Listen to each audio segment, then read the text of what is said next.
I've always been fascinated by how engineers tackle seemingly impossible problems, and boy, do I have a story for you today.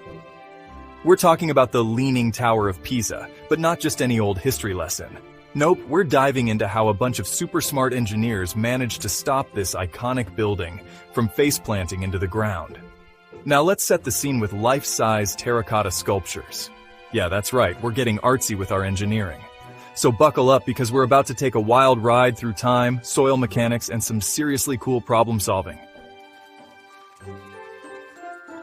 Okay, so it's 1173, and these medieval engineers are like, let's build a super tall bell tower. What could go wrong?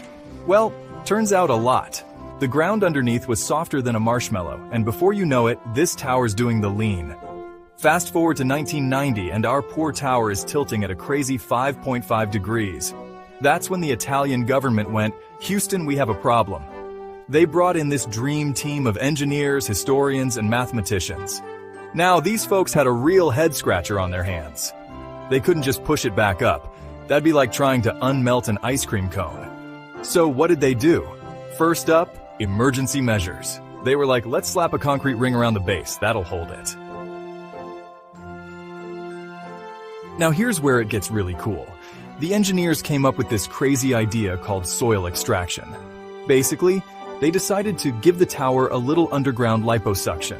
They drilled these angled holes under the high side of the tower and started carefully sucking out tiny amounts of soil. It's like playing the world's most high-stakes game of Jenga, but underground. They had to be super careful.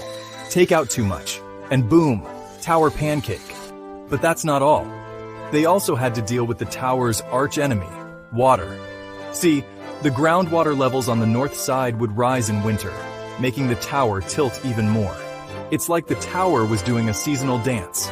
So, these clever engineers installed a high-tech drainage system. Think of it as a bunch of underground straws, slurping up excess water to keep the ground nice and stable. All right, drumroll please. After years of careful work, monitoring, and probably a lot of nail-biting, the results were in. And boy, were they impressive. These engineering wizards managed to reduce the tower's lean by about 0.5 degrees. Now, I know what you're thinking. Half a degree? That's it? But hold on to your hats, because that small change is actually huge. It brought the tower back to the tilt it had in the early 1800s. That's like turning back time by 200 years. And the best part? They did it without ruining the tower's famous lean. It's still got that iconic tilt that makes tourists do those cheesy holding up the tower poses. The whole project is a testament to human ingenuity